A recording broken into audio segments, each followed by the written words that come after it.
सद्बुद्धि सन्मार्ग और कार्य का संकल्प देना, अडिग रहे विश्वास तुम पर, ऐसा अंतः कर देना, मेरे हृदय में आने में तुम्हें कोई संकोच न हो। हे गुरुदेव, मुझे नज़रों से दूर कभी न होने देना। हे गुरुदेव, मुझे नज़रों से दूर कभी न होने देना। नमस्कार। गायत्री चिंतन धारा के इस सतत प्रवाह में आप सभी का स्वागत है। मित्रों, शरीर बीमार, दिमाग खराब, ऐसे में कैसे काम चलेगा? जिसका देखो शरीर से अस्वस्थ है, दिमाग में हमेशा तनाव है, संभालो अपने आप को। अपने आप को संभालो, अपने आप को ठीक करो। मित्रों, हम लोग एक ख़ास तरह का जीवन जी रहे हैं। हमको जीवन को समझना पड़ेगा कि हम कैसे जी रहे हैं, ये हमारे हाथ से हो क्या रहा है। हम लोग एक ख़ास तरह का जीवन जी रहे हैं। हम पशु नहीं हैं, पशु जैसे हैं लेकिन पशु नहीं हैं। पशु पक्षी वह करते हैं जो उनकी जन्मजात विशेषता होती है। उनका खाना, उनका बोलना, उनका चलना, उड़ना, ये सब निर्धारित है। एक तोता कभी नहीं भौंकता, एक शेर कभी रंभाता नहीं है। हर प्राणी को कब क्या करना है, इसकी प्रेरणा उसके भीतर से आती है। गाय, कुत्ता, ये लोग तो कभी स्कूल नहीं जाते, कभी टीवी नहीं देखते, पर सबको सूंघ कर पता चल जाता है कि उनको क्या खाना है, क्या नहीं खाना है, कब क्या करना है, क्या नहीं करना है, कब और कितना खाना है। उनका छोटा सा मन है, वो उनको बता देता है, वो अपने मन की बात करते हैं। आप इसे बंधा हुआ या भोग योनि का जीवन कह सकते हैं, पर इसमें उन्हें सोचने समझने और नई कल्पना करके उस तरह का जीवन जीने का अवसर नहीं है जो मनुष्यों को मिला हुआ है। हालांकि हम भी पिछले जन्मों के स्वभाव और संस्कार को लेकर आते हैं और वैसा ही कुछ व्यवहार भी करते हैं, हम भी वैसे करते हैं पिछला, है ना। फिर भी हमारा जीवन इन अर्थों में विशेष है कि हमें एक विकसित मन और विकसित बुद्धि मिली है।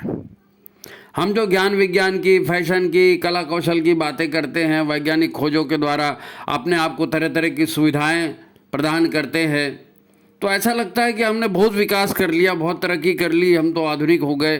धन संपत्ति, ऐशो आराम, कपड़े लत्ते, सारे आधुनिकता की चीज़ें जो आज हमारे पास है, इनको देखकर ये बात सच भी लगती है कि हाँ यार, ये ऐसा तो कभी नहीं था, हम लोग तो सबसे श्रेष्ठ। अच्छा, तो ठीक है, जो दिख रहा है उसको तो कोई मना नहीं कर सकता। पशु के लिए क्या है, खाना मिल जाए, जान की सुरक्षा हो जाए, घूमने फिरने का मौका मिल जाए, बस उसके लिए वही स्वर्ग है। पर हमारे लिए हमारे लिए शायद हमारे मानवता के शुरुआती दिनों में ऐसा रहा हो, पर जैसे जैसे मनुष्यता का विकास हो गया, हमारे मन की इच्छाएं बढ़ते गई, मन की कल्पना बढ़ते गई, बुद्धि का विकास होता गया, और ये सिलसिला हजारों वर्षों से चल रहा है। आज हमारे मन की दुनिया वास्तविक दुनिया से इतनी अलग और इतनी बड़ी हो गई है कि अब हम उस दुनिया को, अपने मन की दुनिया को नहीं संभाल पा रहे हैं, अपने मन को नहीं संभाल पा रहे। विज्ञापन आता है ना, कैसे करूं कंट्रोल नहीं होता। तो हम अपने मन को नहीं संभाल पा रहे हैं। मन के ऐसी ऐसी दुनिया बना लिए हैं, ऐसा तो होना ही चाहिए, ऐसा नहीं हुआ तो ये हो जाएगा, मैं जान दे दूंगी, मैं जान दे दूंगा, फलाना ठिकाना। इसी परेशानी को झेल रहा है हमारा शरीर, है नहीं, हमारा परिवार, हमारा समाज और सारी दुनिया, पशु पक्षी, प्रकृति, सब इसी को झेल रहे हैं। ये जो भी साइकोसोमेटिक डिसीज़ है ना, मनोशारीरिक रोग, साइकोफिजिकल डिसऑर्डर जिसको कहते हैं, इन्हीं से तो सब लोग ग्रस्त हैं जी। क्रॉनिक डिसीज से ग्रस्त हैं, अंगावयव काम नहीं कर रहे हैं। क्यों नहीं कर रहे हैं? डिसऑर्डर हो गया है। इसमें न केवल हमारे शरीर की क्षमता घट रही है, हमारा शरीर अक्षम हो रहा है, बल्कि हमारे जीन्स में भी ये कमजोरी जा रही है। अब बच्चे अच्छे नहीं बन पा रहे हैं, संतति निर्माण में बाधा उत्पन्न हो गई है। असामान्य प्रसव मामूली बात है, असामान्य बच्चों का जन्म मामूली बात है, टूटता दाम्पत्य जीवन मामूली बात है, पारिवारिक सामाजिक व्यवस्थाएं, यानी हर तरफ से गड़बड़ बढ़ते जा रही हैं।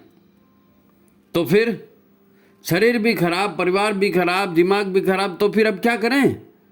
ये हमारे आज के चिंतन का विषय है। बहुत हार्ड टॉपिक है, बहुत ज़रूरी टॉपिक है ना। तो आप वीडियो को लाइक कर लीजिए, शेयर कर दीजिए, ज़्यादा से ज़्यादा लोगों तक इसको भेजिए। जिन्होंने सब्सक्राइब नहीं किया वो सब्सक्राइब भी कर लें। मित्रों, बात तो सच ही है कि आज लोगों के शरीर और दिमाग प्राय ठीक काम नहीं करते हैं, ठीक काम नहीं करते। शरीर, मन, दिमाग और घर सबकी हालत एक दूसरे को प्रभावित करते रहती। जैसे घर होगा वैसे ही माइंड भी होता है, वैसे ही माइंड होता है वैसे घर भी होता है, सब एक दूसरे से इंटरकनेक्टेड। अब ये सब ठीक रहेंगे, संतुलित रहेंगे, तभी तो जीवन ठीक चल रहा है ऐसा माना जाएगा। मैं बंदनी माता जी का एक प्रवचन सुन रहा था। माता जी का वो माता जी कह रही थी कि उज्जवल भविष्य के लिए गुरु जी ने आपको गायत्री मंत्र दिया, माला दी, और आप माला जपने भी लगे। लेकिन केवल माला जपने भर से सब काम हो जाएगा क्या? नहीं, केवल माला जपने से कुछ नहीं होगा। भीतर में जन्मों के कसाय कलमश पड़े हैं, जन्मों के दोष दुर्गुण भरे पड़े हैं, वो असर दिखाते हैं। उनको भी तो दूर करना पड़ेगा। उनको दूर किए बिना जो है ना, कुछ भी ठीक से नहीं हो सकेगा। मतलब शरीर को स्वस्थ रखना है, मन को ठीक रखना है, और भी बहुत कुछ करना पड़ेगा। इसी को जो है गुरुजी ने एक शब्द में विचार क्रांति अभियान कहा है। बहुत सारी क्रांतियां इसके साथ जुड़ी। अपने आप को ठीक ऐसे ही नहीं कर पाओगे, बहुत सारे काम करने पड़ेंगे, और उन सब का आधार विचार ही है। विचार, अपने विचार को ठीक करके सब कर सकते हैं। जीवन में सत्य की खोज करना, सद्विचारों को जीवन में अपनाना, उन पर चलना, तभी संभव होगा। मनुष्य और पशु में यही तो फर्क है। मनुष्य योनि में यही तो खास बात है कि यहाँ विचारों और कर्मों की स्वतंत्रता है, और उस स्वतंत्रता का लोग नाजायज फायदा उठा रहे हैं। तो नाजायज फायदा नहीं उठाना है भाई। सोचने समझने के अवसर हैं, ज्ञान पाने के अवसर हैं। यहीं पर मनुष्य और पशु में भिन्नता है। तो हम मनुष्यों और अन्य पशुओं में जो भिन्नता है पहले उसे समझेंगे, जरूरी है। क्योंकि अगर हमने अपने आप को केवल उन्नत पशु माना, a man is a social animal, developed animal, तो ऐसा तो फिर तो पशुओं जैसा व्यवहार हमसे कहाँ छूटेगा। जब हम यही मान के बैठे हैं कि हम पशु हैं, उन्नत पशु हैं, तो पशुओं का व्यवहार तो हमसे छूटेगा नहीं। तो मान्यता से ही शुरू करना पड़ेगा कि मान्यता ठीक करो। हमने ये मान लिया है कि आहार, निद्रा, भय, मैथुन, ये सब हमारे लिए कंपलसरी हैं। आहार, निद्रा, भय, मैथुन हमारे लिए कंपलसरी है। भाई साहब, इंसान के जीवन में कुछ भी कंपलसरी नहीं होता। यही तो खास बात है इंसान की। तो इससे कुछ भी मतलब हमसे छूटने वाला नहीं है। हम पशु जैसे ही करते रहेंगे। मैं बता रहा हूँ, भारत में आज भी अनेकों लोग ऐसे हैं जिन्होंने वर्षों हो गए कुछ भी नहीं खाया, फल दूध कुछ भी नहीं। आप गूगल करके देख लो, अनेक लोग मिलेंगे। अनेक लोग बिना मैथुन के रहते हैं, बिना नींद के भी रहते हैं। ऐसे लोग तो लाखों की संख्या में आपको मिल जाएंगे जो सिर्फ एक टाइम थोड़ा सा खाना खाते हैं और बस उसी के आधार पर रहते हैं। और ऐसा नहीं कि बिस्तर पे पड़े रहते हैं, घर के बाहर के सब काम करते हैं।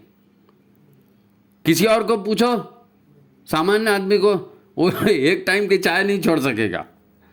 ये सब मन का संकल्प है, विचारों का संकल्प है। जिसका जितना दृढ़ विचार होगा, संकल्प होगा, उस हिसाब से वो जिएगा। हम अब तो बैल मेरे को मार, हम खुद ही मुसीबत पकड़ते रहते ना। ये सब विचारों, मान्यता और धारणा और संकल्प शक्ति का काम है। जिसके विचार और धारणाएं जैसे होती हैं वैसा ही उसका जीवन हो जाता है। देखो, एक छोटी सी महत्वपूर्ण कथा है ना। आपने व्यास जी का नाम सुना होगा, कृष्ण द्वैपायन है ना, वेद व्यास जी। वो 6 वर्ष के मासूम अवस्था में वो ब्रह्मचारी बन गए। 6 वर्ष के मासूम अवस्था में। अब वो 6 वर्ष के मासूम बच्चे को गुरु ने भिक्षा पात्र दिया और कहा कि जाओ भीख मांग के लाओ, भिक्षाटन को जाओ। मासूम बच्चा गलियों में भिक्षा मांग रहा था। लोगों ने देखा इतना सुंदर, इतना मासूम बच्चा, तो उनको करुणा जगी। उन्होंने उसको अच्छी अच्छी खाने की चीज़ें दी, भरपूर खाद्य सामग्री उसको जो है वो पात्र में डाली। अब पात्र भर गया, बच्चा लेकर उसको आश्रम जाने लगा। पर रास्ते में उसको अपनी उम्र के और भी दूसरे बच्चे दिखे, और वो बच्चे कुछ कमज़ोर दिख रहे थे, कुछ उदास दिख रहे थे। उसने सबको एक एक को बुलाया और सबको वो खाना खिला दिया। वो खाना उन्हीं के बीच में बांट दिया और खाली कटोरा लेके गुरु के पास पहुंच गए। खाली कटोरा लेके पहुंच गए। दूसरे दिन फिर वैसी हुआ, तीसरे दिन फिर वैसी हुआ। ये क्रम कई दिन तक चलते रहा। वो भिक्षा में भोजन लाते, बच्चों को भोजन बांट देते और खुद निराहार रह जाते, खुद निराहार रह जाते। आप सोचो ना, एक 6 साल का बच्चा ऐसे करता रहा और उसने अपने सीखने की प्रक्रिया बंद नहीं होने दी कि नहीं मैं भूखा हूँ तो मैं कैसे करूँ, अब तो मैं कमज़ोर हो गया हूँ, अब तो मेरे से चला नहीं जाएगा। नहीं, कई दिन तक वो वैसे ही करते रहा। उसने संकल्प था, संकल्प किया, उसने हो गया, और सीखना भी उसने जारी रखा, सीखने की प्रक्रिया जारी रखी, उसमें कोई कमी नहीं आने दी। ऐसा होता रहा और उसने कभी कुछ नहीं खाया, कभी कुछ नहीं खाया। तो ऋषि पाराशर ने उस बच्चे के संकल्प और उसकी दृढ़ शक्ति को देखा और उन्होंने उस बालक में अभूतपूर्व संभावनाएं देखी। उनका हृदय भर आया और उन्होंने अपना पूरा सारा ज्ञान, सारी विद्या उस बालक में उड़ेल दी बचपन में ही। वेद व्यास जी ने संकल्प अपना ये जो है ना दूसरे को खिलाने का जीवन भर निभाया, जीवन भर निभाया। वे तब तक कुछ नहीं खाते थे जब तक आसपास के लोगों को खिला नहीं देते थे।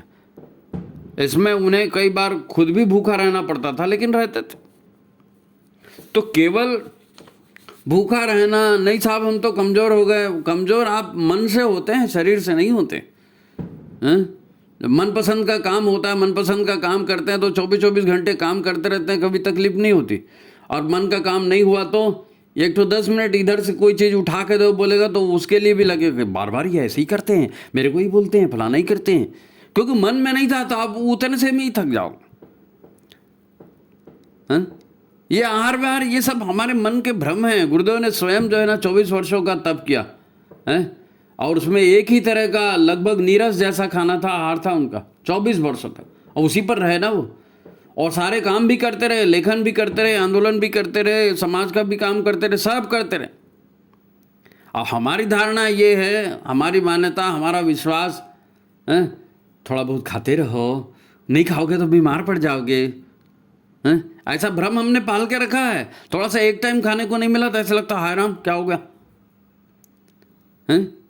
बल्कि कुछ दिनों का जल उपवास तो हमारी चिकित्सा पद्धति का एक अंग है। जल उपवास चिकित्सा पद्धति का एक अंग है, क्योंकि उससे शरीर ठीक होता है। सामान्य कब्ज रोगों से लेकर कैंसर तक की अनेक बीमारियां निराहार रहकर भी ठीक होती हैं। दिमाग में गांठ बांध कर रख लीजिए इसको। मेडिकल साइंस में ऑटोफिजी कहते हैं इसको, ऑटोफिजी। आप जब निराहार रहते हैं शरीर को रेस्ट मिलता है, शरीर में ऑलरेडी इतने पोषक तत्व दुनिया भर के डिपॉजिट हैं, उसके आधार पर शरीर काम करता है और मस्त ब्यूटीफुल अंदर से वो नीट एंड क्लीन हो जाता है भूखा रहने से। पानी पियो, भूखा रहो। आयुर्वेद में भी लंघन चिकित्सा बहुत बड़ा उपाय माना जाता है। प्राकृतिक चिकित्सा में, आयुर्वेद चिकित्सा में लोगों को ऐसी भ्रामक धारणा है कि कुछ नहीं खाएंगे तो एनर्जी नहीं आएगी। अरे बाबा, एनर्जी खाने से नहीं आती, खाया हुआ पचाने से आती है। विष तत्व बाहर निकालने से आती है, यही सत्य है। अगर कोई व्यक्ति एकदम जर्जर हो गया तो उसकी बात अलग है, बाकी सामान्य आदमी के लिए तो उपवास बहुत अच्छी चीज़। पशु भी तो जो है ना बीमार हो जाए तो आहार बंद कर देते हैं और उनकी भीतर की एनर्जी उनको ठीक करती है, भूखे रहकर ठीक करती। विडंबना देखो ना कि दुनिया का सबसे बुद्धिमान प्राणी मनुष्य किसी भी हालत में भोजन करना नहीं छोड़ता, कितना भी बीमार हो जाए। डॉक्टर दवाई दे, डॉक्टर खाना क्या है ये पहले पूछता है। अच्छा, भोजन का ये हाल है और उससे शरीर का ये बुरा हाल है, और वैसे ही विचारों का भी है। विचारों के मारे तो दिमाग फटा जा रहा है। कि इतने टेंशन लेके पाल के बैठे, टेंशन है ना क्या, विचारों की जमघट भीड़ हो गई है विचारों की। इन सब पर हमारा कोई नियंत्रण नहीं होता, विचारों पर। विचार तो ऐसा है कि फोकट का विचार है, सोचते रहो ऐसा हो जाता है। विचार, इच्छा, संकल्प, भावना, मान्यता, धारणा, अरे इसी से जीवन बदलता है, इसी से जीवन बदलता है। व्यक्ति को सही अर्थों में उसके विचार ही बनाते और बिगाड़ते हैं। सभी बड़े विद्वान यही कहते आए हैं कि कोई भी व्यक्ति अपने विचारों का ही मूर्त रूप होता है। जैसा आप सोचेंगे वैसे बन जाएंगे, है ना। गुरुदेव भी तो यही बोलते हैं, जैसे सोचेंगे वैसे बन जाएंगे।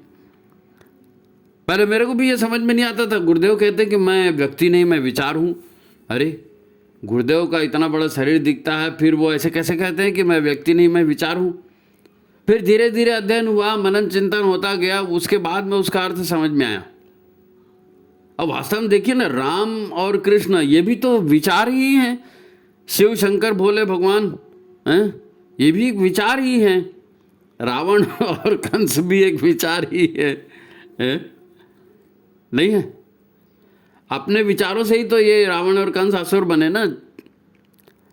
अपने देखो विचारों की कितनी बड़ी ताकत होती है। ढेर प्रमाण हमारे पास है, लेकिन हम विचार को कंट्रोल करने की कोशिश ही नहीं करते। हमारे साथ अहंकार जुड़ जाता है, मैंने सोचा है ना तो ठीक ही सोचा है। अरे तुमने सोचा है कि नहीं, ठीक है कि नहीं, उसको पहले समीक्षा तो करो। महाभारत का जो महारथी है शिखंडी, आपने नाम सुना होगा ना। तो शिखंडी क्या था, पिछले जन्म में महिला था, हैं?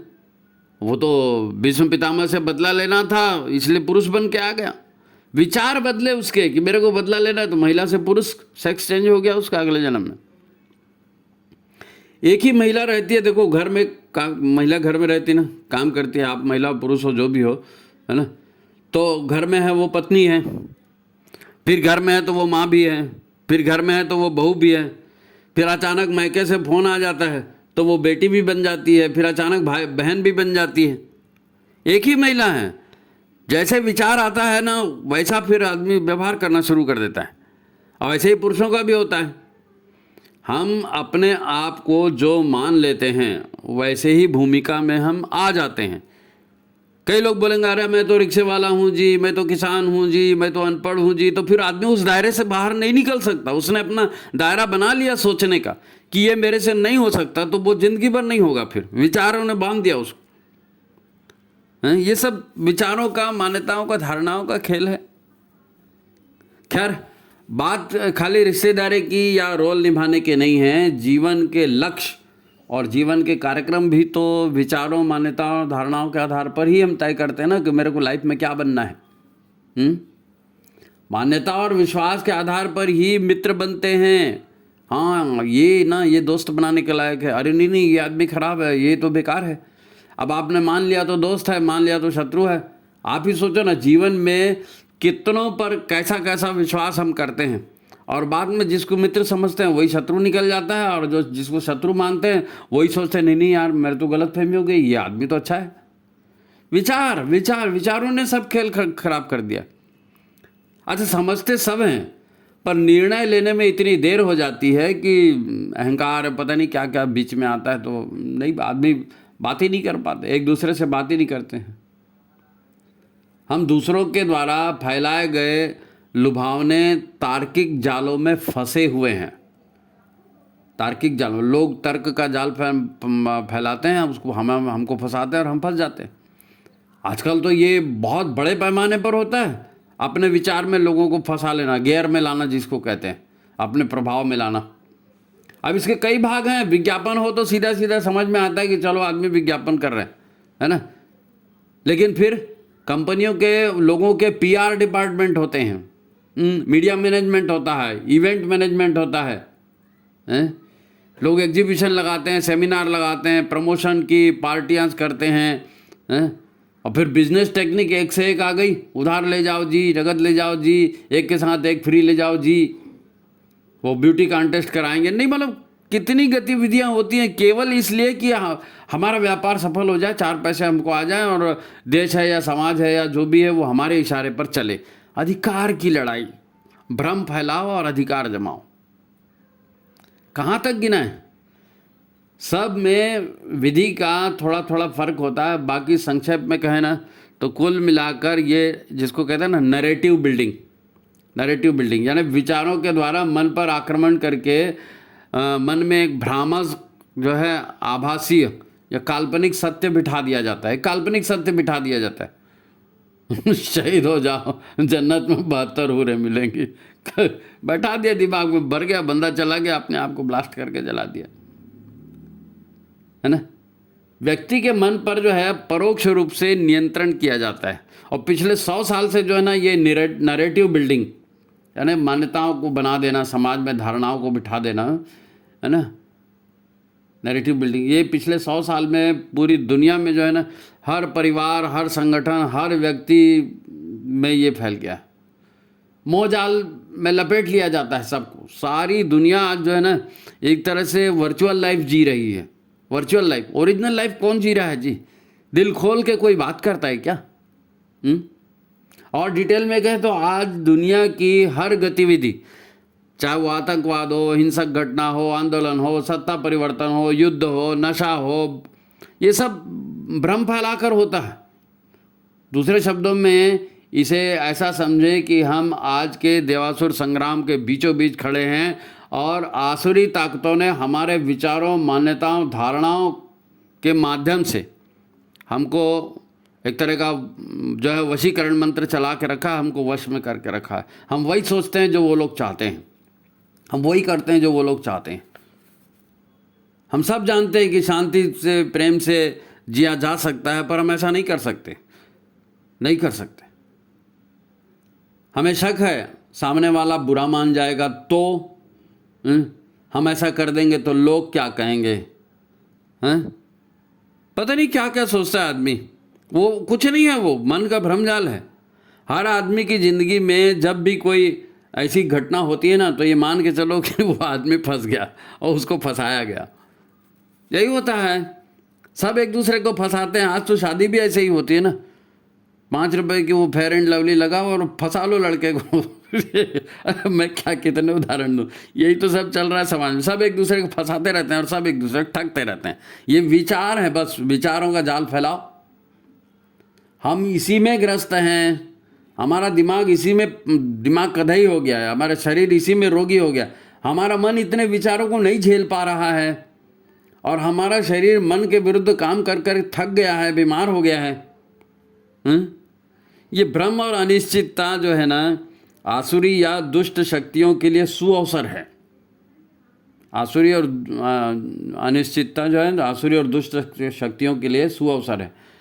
और यही सद्विचार और सद्ज्ञान और साधना और विचार क्रांति अभियान के लिए भी अवसर है, क्योंकि विचार क्रांति अभियान इसी अवसर पर चलाना है। क्योंकि दुष्विचार से बचाओगे नहीं तो आदमी का चिंतन व्यवहार नहीं बदलेगा तो आदमी का उज्जवल भविष्य कैसे होगा? यही सद्विचारों का प्रसार विचार क्रांति को सफल बनाने जा रहा है। ईश्वर स्वयं, पहले तो लोग बोलते थे, गुरुजी कहते थे कि भैया हमारी किताबें घर घर लेके जाओ, विचार क्रांति अभियान करो। अब ईश्वर खुद मैदान में आ गए हैं, ईश्वर खुद मैदान में आ गए हैं। गुरुदेव तो किताब दे के समझा रहे थे, ईश्वर तो डंडे मार के समझा रहा है। ईश्वर स्वयं घटनाओं का ऐसा ताना बाना बुनते हैं कि भ्रम में रहते निष्क्रिय पड़े अच्छे अच्छे लोग उभर कर तूफान की रफ्तार से, है ना, सद्कर्मों को करने लगते हैं, त्याग के लिए स्वयं बाहर आ रहे हैं। यही तो विचार क्रांति अभियान का तीसरा और अंतिम संघर्षात्मक कालखंड है। गुरुदेव ने 3 कालखंड कहे ना, साधनात्मक, प्रचारात्मक कहा, फिर रचनात्मक कहा, फिर संघर्षात्मक कहा। तो ये संघर्षात्मक काल ही चल रहा है। अब तो डंडा चल रहा है महाकाल का, सुधरना सुधर जाओ नहीं तो मरो। महाकाल जो है किताबों से नहीं डंडे से समझा रहे हैं। युग संधि महापुरुष चरण में सर्वाधिक समय साधना और प्रचार कार्यों के लिए दिया गया। ठीक है, आप खुद हिस्ट्री देखो ना। अब सन 2000 में अश्वमेधों की पूर्णाहुति के बाद, पूर्णाहुति तक ये सब चला ना, तो उसके पूर्णाहुति के बाद 14 वर्षों तक, यानी सन 2000 से लेकर 2014 तक रचनात्मक आंदोलन का दौर चला। 7 सूत्री आंदोलन 14 साल चला, है नहीं। और 14 के बाद तो ऐसा समझो कि महाकाल ने सारे सूत्र अपने हाथ में ले लिए हैं, सारे सूत्र अपने हाथ में ले लिए। वो तपस्वियों से बड़े बड़े काम ले रहे हैं, वो किसी भी पार्टी के हों, किसी भी धर्म के हों, कहीं के भी हों। आप इशारों को समझो ना, देश की सत्ता 2014 में बदली, ठीक है। उसके बाद क्या हुआ, राम जन्मभूमि पर निर्णय हुआ, पूरा हिंदुस्तान हिल गया हैं। इसी समय काशी विश्वनाथ पर काम शुरू हुआ, कॉरिडोर बना, मथुरा पर काम शुरू हुआ, महाकालेश्वर उज्जैन का, उत्तराखंड के सभी तीर्थों का उद्धार होता गया। और धीरे धीरे उसी दौरान देखो राम जन्मभूमि पर मंदिर हो गया, प्राण प्रतिष्ठा बन गई। और राम जी की प्राण प्रतिष्ठा होने के बाद तो जैसे युग परिवर्तन हो गया समझो। सारे विश्व में सकारात्मक शक्तियां जो है ना सत्य और न्याय के लिए संघर्ष करने के लिए लामबंद होने लगी, एक साथ आने लगी। भारत विश्व में जो है ना उभर कर सामने आया। क्या कोरोना का काल हो, चाहे स्वावलंबन का काल हो, चाहे अनाजों की सप्लाई हो, है ना, भारत जो है ना विश्व का दाता बन गया, लीडर बन गया, शक्ति संपन्न बनने लगा भारत है। योग उभरा कि नहीं हुआ, योग की ताकत उभरी। और प्रचार का तो मैं कहता हूँ, प्रचार का जो है ना विचार क्रांति अभियान का, ये तो सिनेमा के माध्यम से इतना जबरदस्त हुआ कि मत पूछो। जबरदस्त अभूतपूर्व सिनेमा ने जो देश को जगाया है, इतना तो मैं समझता हूँ किसी ने नहीं जगाया होगा। बाहुबली आई थी, देखा, फिर कश्मीर फाइल आई, क्या हुआ कश्मीर में, ताशकंद फाइल आई, ताशकंद फाइल शास्त्री जी के साथ क्या हुआ, अरे क्या क्या नहीं हुआ। वो तानाजी पर फिल्म आई, हिंदुत्व जागरण की बात हुई, केरला स्टोरी आई, धर्मांतरण की बात हुई है, राम सेतु पर फिल्म आई, द्वारका पर फिल्म आई। और जो प्राचीन परंपराएं हैं, धार्मिक परंपरा, कांतारा छोटी सी फिल्म आई थी, कन्नड़ भाषा में कांतारा, पता नहीं 2-2.5 करोड़ में कुछ बनी थी और 35-40 करोड़ वो कमा के ले गए। ये सब के माध्यम से भारत की आत्मा को जगाया जा रहा है। राम सेतु को भारत की आत्मा नहीं जगाएगा, द्वारका भारत की आत्मा नहीं जगेगी। और अभी ताज़ा ये जो आया है, क्या नाम से, छावा पिक्चर, बाप रे, ये पिक्चर तो भारतीय फिल्म जगत के पूरे इतिहास को बदल रही है, पूरे इतिहास को बदल रही। शायद इससे ज़्यादा सफल फिल्म दूसरी नहीं होगी। लोग जाग रहे हैं, चिल्ला रहे हैं, हर हर महादेव के नारे गूंज रहे हैं टॉकीज में। धर्म का भाव खड़े हो रहा है भाई, इतिहास का जागरण हो रहा है, सब हो रहा है। अभी तक साहित्य से होता था, फिल्मों से हो रहा है। पहले वो विद्वान लोग करते थे, अभी ये कलाकार लोग कर रहे हैं, लेकिन कर रहे हैं। गुरु जी का काम, महाकाल का काम कर रहे हैं। जो करेगा वो महाकाल का, हर का भजय सो हरि का होए, जात पात पूछे नहीं कोई। अब रही सही कसर जो है अब ये कुंभ ने पूरी कर दी। 36 करोड़ आएंगे, नहीं 50 करोड़ आएंगे, अब तो ये 60 करोड़ पार होने जा रहे हैं। सारी दुनिया में तहलका है, लोग देख रहे हैं कि इतना बड़ा आयोजन। भारत 60 करोड़ होता क्या है मालूम है? भारत की आबादी आज 135-140 करोड़ होने जा रही है, सबसे बड़ी आबादी, ठीक है। उसके बाद चीन की आबादी 115 करोड़, उसके बाद अमेरिका की है 38 या 39 करोड़ कुछ है। और कुंभ में तो अमेरिका की आबादी से ज़्यादा आ गए लोग, 60 करोड़ के लगभग आ गए, है ना। भारत और चाइना के छोड़ सबसे ज़्यादा आकर के वो कुंभ में नहा के चले गए। अरे क्या बताएं आपको, इतिहास, धर्म, अध्यात्म, योग, आयुर्वेद, गौ सेवा, शाकाहार, हर क्षेत्र में काम करने वाली ताकतें खुद केयर करके आ रही हैं। ये महाकाल का प्रभाव है, ये गायत्री की शक्ति का चमत्कार है, युग शक्ति है, युग का निर्धारण वो कर रही है। देश में तेजी से उभार हो रहा है। अच्छा, लोग देख भी रहे हैं।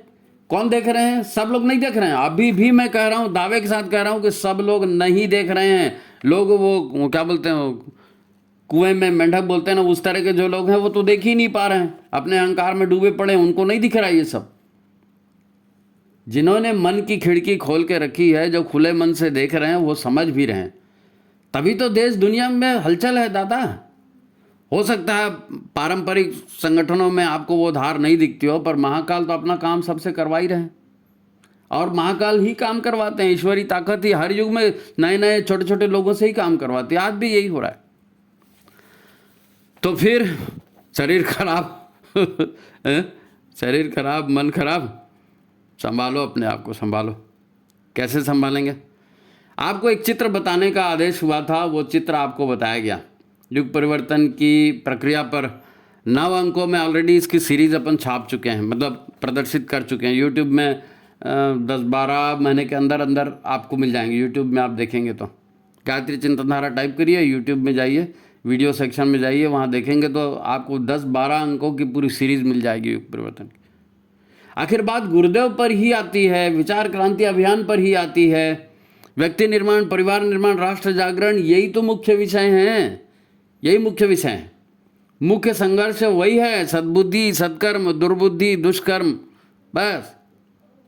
बस आपको एक पक्ष का चुनाव करना है, आप इस पक्ष में हो कि उस पक्ष में हो, क्योंकि महाकाल का डंडा है, पड़ेगा तो पड़ेगा, नहीं पड़ेगा तो बच जाओगे। या तो शिव जी के गोद में बैठ जाओ, या तो शिव जी का त्रिशूल खा लो, दो में से एक बात है नहीं। एक बात तो तय है कि आज का देवासुर संग्राम जो है ना, पूरी तरह से प्रोपेगेंडा यानी दुष्प्रचार और विचार क्रांति, इसी के संघर्ष पर टिका है। एक तरफ दुष्प्रचार है, एक तरफ विचार क्रांति है। चुन लो आपको क्या चुनना है। तो हमने माता जी के जिस वाक्य से ये कार्यक्रम शुरू किया था, वही बात वहीं पर फिर से गाड़ी आकर अटक रही है। मैं फिर से उसको एक बार कह देता हूँ। माता जी का एक उद्बोधन सुन रहा था, वो कह रही थी कि उज्जवल भविष्य के लिए गुरुजी ने आपको गायत्री मंत्र दिया, माला दी और आप माला जपने भी लगे, लेकिन केवल माला जपने भर से सब हो जाएगा क्या? केवल माला जपने से सब नहीं होगा। भीतर में जन्मों के दोष दुर्गुण भरे पड़े हैं, उन्हें भी तो दूर करना पड़ेगा। उनको ठीक किए बिना कुछ ठीक नहीं हो सकेगा। मतलब शरीर को स्वस्थ रखना, मन को स्वस्थ रखना, ये आपका पहला कर्तव्य है। हमारे विचार ठीक होंगे, हमारा अहंकार टूटेगा, छटेगा, अहंकार को तोड़ेंगे, छोड़ेंगे, भोगों की लालसा, प्रमाद, इसको छोड़ेंगे, तभी गुरु जी का या महाकाल का काम हमारे से हो पाएगा। नहीं तो हम रोज दिन पे दिन बीतते जाएगा, हम कुछ नहीं कर पाएंगे। और इसके लिए सबसे ज़रूरी है स्वतः को संभालना, स्वतः को संभालना, अपने आप को एक प्रेरक बनाकर प्रस्तुत करना पड़ेगा, रोल मॉडल बनाकर प्रस्तुत करना पड़ेगा। लेकिन सच तो यही है कि यही सबसे कठिन काम भी है। ये कहना आसान है, लेकिन ये सबसे कठिन काम है। कठिन काम उसके लिए है जो फंसा हुआ है, लेकिन तपस्या उसी को करनी पड़ेगी ना, तभी तो वो आगे आएगा। क्योंकि एक बहुत बड़ा सच ये भी है कि हम सभी जो है ना, पूर्व जन्म की हमारी मान्यताओं, पूर्व जन्म के संस्कारों और अपने प्रारब्ध से बंधे हुए हैं। तो इस प्रारब्ध को हमको अपने पुरुषार्थ से काटना है, अपनी मान्यताओं को पुरुषार्थ से बदलना है, संस्कारों को पुरुषार्थ से काटना है। यही तो साधना है। तो अब ये सब हमारे ऊपर है कि हम किस प्रकार से रास्ता बनाते हैं। मैं चाहता हूँ कि हम सब भगवान कृष्ण का वो वचन याद रखें। कुछ भी करें तो भगवान कृष्ण का वो वचन याद रखें। क्या? कौन सा वचन? परित्राणाय साधूनाम विनाशाय च दुष्कृताम। परित्राणाय च साधूनाम विनाशाय च दुष्कृताम।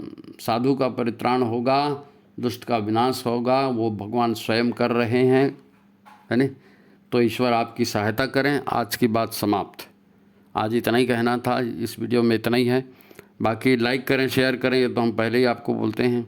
लोगों को भेजिए, और जिन्होंने भी भेजा है वो ज़रा लोगों को बताएं कि भाई साहब ऐसे ऐसे वीडियो आ रहे हैं, ज़रा आप इनको देखिए और छांटिए ना। यूट्यूब, बहुत से लोग बोलते हैं भैया इस विषय पर वीडियो, इस विषय पर वीडियो। अरे 250 से ऊपर, 245-46 कुछ तो भी वीडियो बने, और ये सब अपने परिजनों की समस्याओं पर ही बने हैं। अब जरा सी बातें रहती हैं, जाप कैसे करना है, ध्यान कैसे करना है, मेरे को ये हो गया, मेरे को वो गया। अरे बाबा, पूरे वीडियो आए हैं दादा, एक बार खोल कर देखो तो सही। यूट्यूब को खोल कर देखो, है नहीं? सब उसमें दिया हुआ है। तो आज की बात यहीं समाप्त करते हैं, और ईश्वर आपकी सहायता करे। सभी को प्रणाम, नमस्कार।